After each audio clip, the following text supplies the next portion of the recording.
Andito kami guys sa City Hardware ang kasama ko. Tcharan!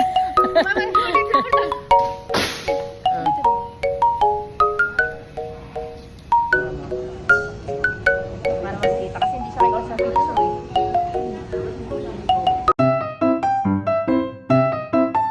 Another day, another minute. A day in my life na isang rakiterang-bereterang pilingera, Asia Swiss. Galing nga kami doon sa aming kabilang bahay. Bago nga kami pumunta dito sa City Hardware. Sa kasamaang palad mga karimix, kaya kami napapunta na nga rin dito sa City Hardware para may mangyari sa punta namin doon sa kabilang bahay. Yun na nga ay naiwan namin ang susi. O diba may balat sa puwet si Ate Aileen, char.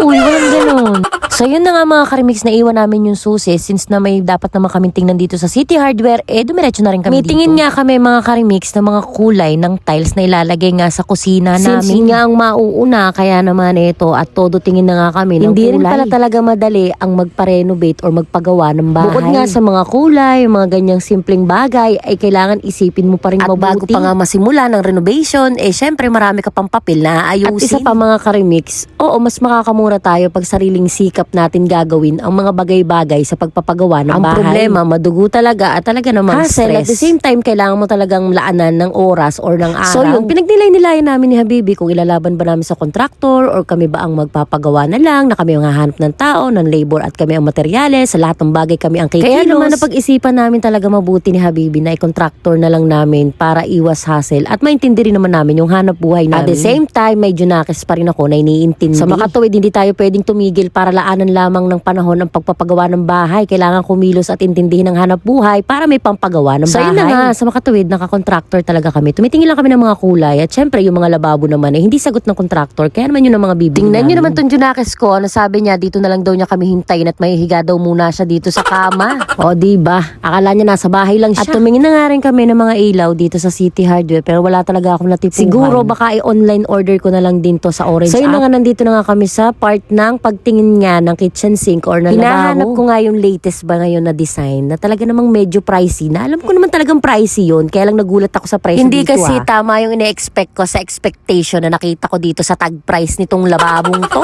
Hay nako, lababo pa lang 11 to 15,000 so, na. Pas tayo dyan, nagtingin ako sa Orange App at nakita ko hanggang 8K lang ganitong design na rin siya. Kapag i-check out ko na siya, may less 1 po siya dahil naka-voucher tayo, dahil naka-gold member na tayo ng Orange App. O diba, sana tapos syempre sa Orange App, pwede natin yung pay later. Nag-ikot-ikot nga kami at nakita nga namin itong doorknob na mga bago ngayon na latest din na digital. Pero syempre hindi tayo bibili niya. Marami kami napili guys. Maraming napili. Napili lang. Wala nga lang nabili. Wala nga lang nabili. Napili lang, pero wala kaming nabili. Wala kasi kaming tira. Ulang! Malapit-lapit na rin. Dumating na rin ako sa era na gusto ko na lamang ay mga gamit sa bahay. So yun lang muna for today's video mga karimix. Maraming salamat sa patuloy na panonood.